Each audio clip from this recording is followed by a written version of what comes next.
Welcome back to Joe Stunner Boxing, and welcome to another working week.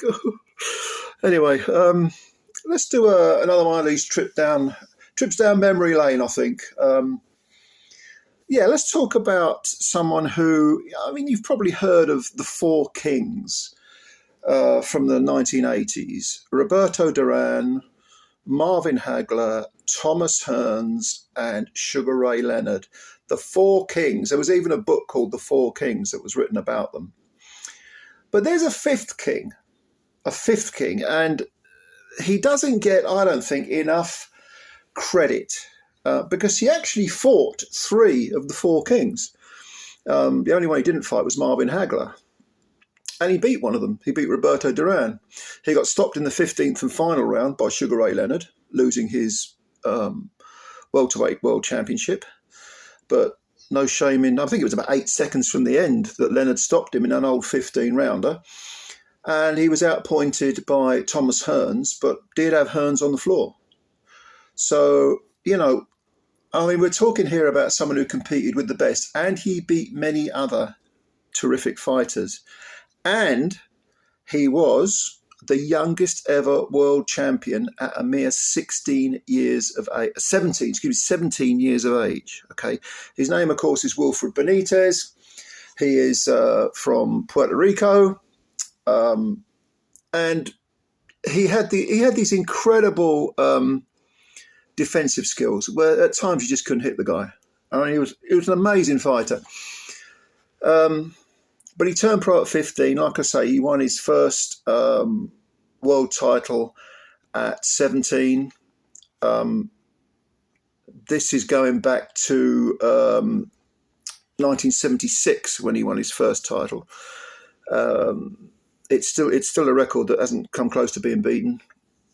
So we are talking, nigh on 50 years ago. Wow, half a century. I'm getting old. But yes, he won the WBA light welterweight championship from Antonio Cervantes, who at the time, again, another really underrated fighter, Cervantes. Cervantes at the time had 74 wins, 9 defeats, and 3 draws. And yet Benitez, at all 17 years of him, beat him. Now, it's quite amazing, really, because for someone to even compete at that level is amazing. And it was a split decision over 15 rounds, an old 15-rounder.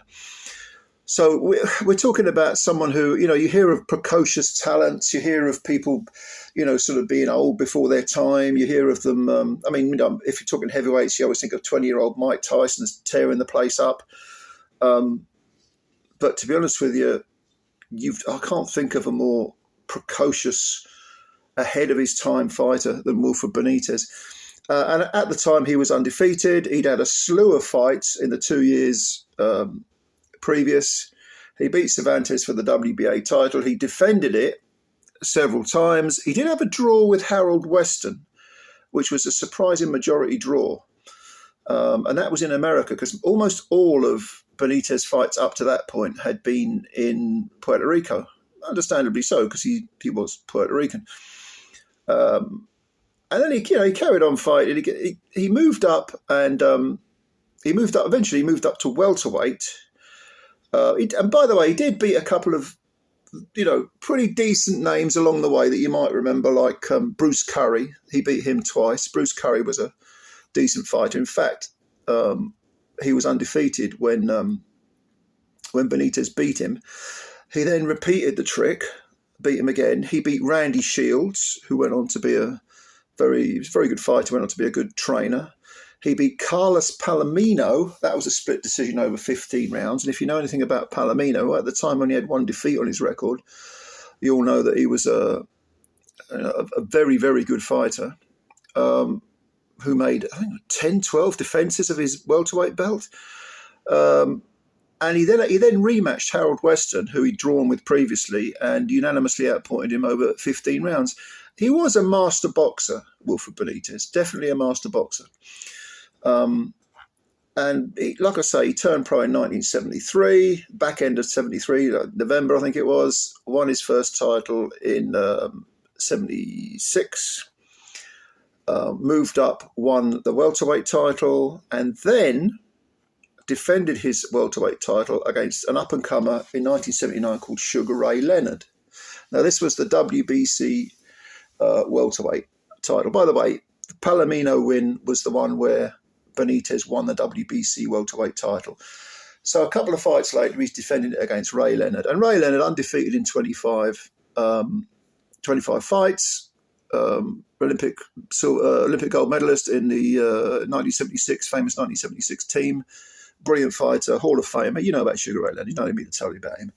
But don't forget, Benitez himself was undefeated at the time. And it was not a foregone conclusion that Leonard would win this fight. And in fact, Benitez gave Leonard plenty of problems.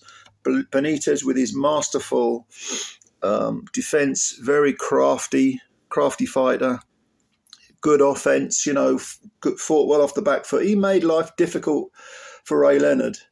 But of course, in fact, when the fight ended, I think one of the judges had it probably a bit too close. The other two had it, there were 4 points, maybe 5 points in favour of Leonard. But it was ruled, it resulted in being a moot point anyway, because with about 8 seconds to go, 6 seconds, whatever it was, Leonard floored and stopped Benitez in the 15th and final round.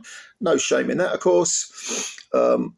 What did Benitez do? Well, he rebuilt, and in 1981 he fought Britain's Maurice Hope and knocked him out in the 12th round of a 15-round fight, and I mean knocked him out. Mo Hope was out on his feet, literally unconscious on his feet, and fell down.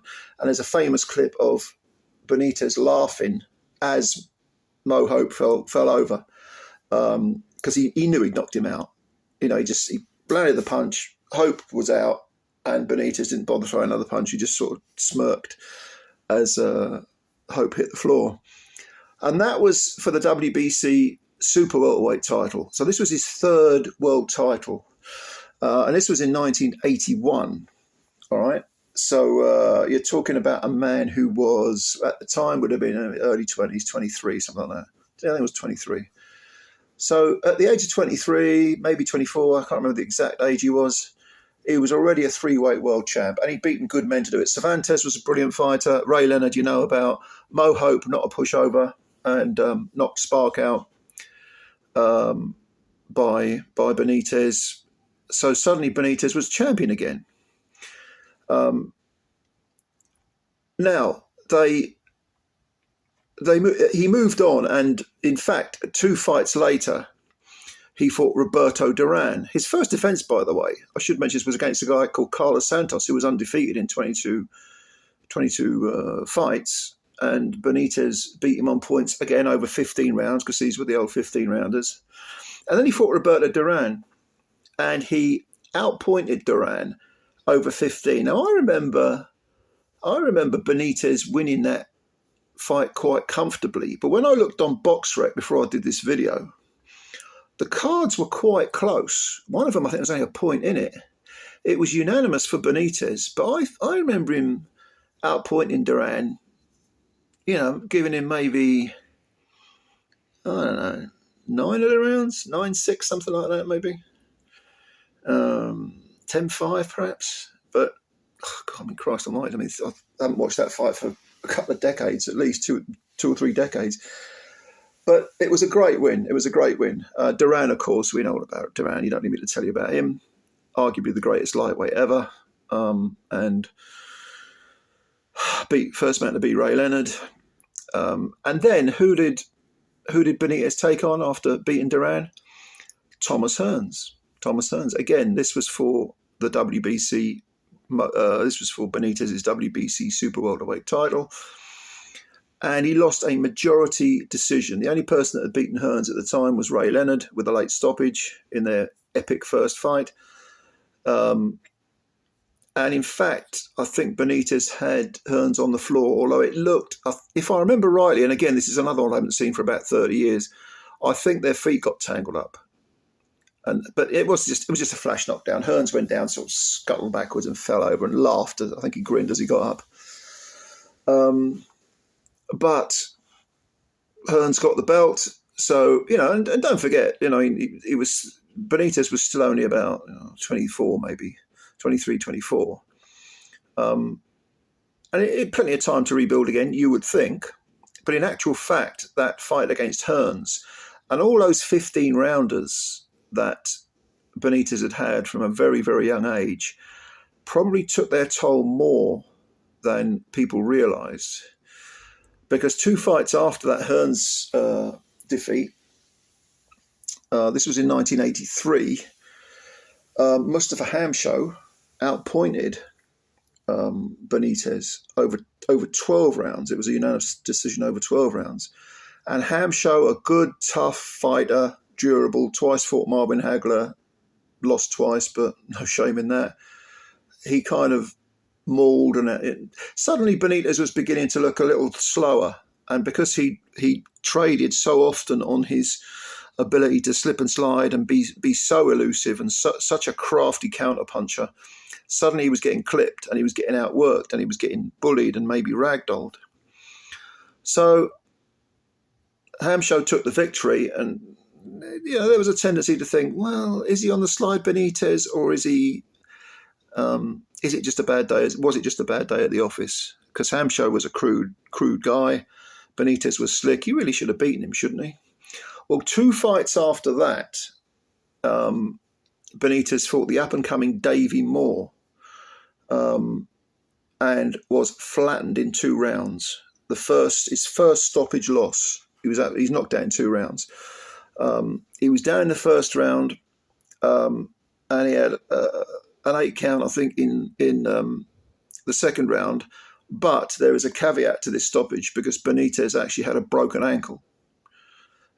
He was suffering. I mean, don't get me wrong, he was clipped and he was hurt, but the ankle ended the fight prematurely. It did look like the writing was on the wall because Davey Moore was an up-and-comer and he was a young fighter, and he may well have gone on to win, by knockout or stoppage. But there again, you could say, well, perhaps Benitez would have come back. You just don't really know. But he suffered that broken ankle, his first stoppage defeat, which must have been bloody annoying for him. And then he carried on in 85. The Moore fight was in 84. In 85, he had 3 wins. Against one of them was against an undefeated guy called Kevin Moley, who was undefeated in 22 fights. The other 2 were kind of no one special, the other 2 fights, but he was picking up wins. He was working his way back into contention, still at light middleweight. And then he bumped into Canada's undefeated Matthew Hilton. Now, if you remember Matthew Hilton, he was one of the Hilton brothers. I think there were 3 of them, Alex, Matthew, and I'm going to forget the name of the third one, Davey. Davey Hilton, yeah. And Matthew would go on to win the IBF super lightweight title, super welterweight title, 154 pound. And he was a huge punching left hooker, real hard punching left hook this guy had. The Hilton family were they had their issues, to put it mildly. Google them if you don't believe me. But definitely, when he was on the up, Matthew Hilton was a thunderous punching, young, hungry fighter. And he devastated Benitez, caught him in the 9th round and knocked him out. He also knocked him down in the 1st round. Benitez got up and used all that sort of wiliness and experience to take him into the 9th round, but he was actually knocked flat by Hilton eventually. From there on, it was a sort of downward slide. 3 fights later, he lost to Carlos Herrera, and that was a stoppage in 7 rounds. By 1990, he retired and he came back he retired in 86. He retired after the Herrera loss. He thought, I just don't have it anymore. But then he came back. It's always sad to see once great fighters coming back and losing to people that they would have previously stood on their head. He came back in 1990, and it didn't take him long to get knocked out he lost a split decision to Pat Lawler. Over 10, if you remember Pat Lawler, he was a decent fighter, but very fringe, world class, nothing special really. Weirdly enough, Pat Lawler has a win over WILFRED Benitez, and a stoppage win over Roberto Duran, can you believe? Because Duran, I think, hurt his shoulder in the fight and it got stopped. Well, he was losing that fight. I remember that fight. So Pat Lawler, very modest talent, not bad, but not great. He can say, well, I stopped Roberto Duran and I beat WILFRED Benitez. Not bad, huh? And then 2 fights later, Benitez, he carried on way too long. He got knocked. No, he didn't. He didn't get knocked out. He lost on, was it 10? He lost a 10-rounder against someone whose name I can't remember. But in other words, he was losing fights regularly, and he finished his career eventually with 53 wins, 31 KOs, 8 defeats, 4 by stoppage, and 1 draw. Okay, now, he is a prime example of someone who peaks, remarkably early. He won his first world title when he was 17. He was probably at his peak when he was 20, 21 at the most. And by the time he was 26, 27, certainly 28, he was finished. Some fighters are like that. But unfortunately for WILFRED Benitez, the fighting didn't stop because he actually ended up with very serious, what they used to call pugilistic dementia. They call it CTE now. It used to be, in the old days, used to be called punch drunkenness. And in fact, his mental capacity, he needed 24/7 care. There's some very distressing footage of him. He can't really speak. He can't really retain any information. It was a very, very sad end to his life. I'm not even sure if he's still alive. I think he might be. Or did he die? Not so long ago. I think his mother looks after him now. And there was a lot of sort of out of the ring to and fro, but regarding his money. I think the WBC have stepped in and helped him because he was potless, basically. He didn't hold on to any of his money. I think the WBA, you gave him a pension of some sort, $200 or $300 a month, which is rather a modest thing. And he's in a wheelchair, and yeah, it's very, very, very sad. Very sad, because he is one of Puerto Rico's greatest fighters, no question about it. A great, great fighter. And like I said at the start of the video, pretty much the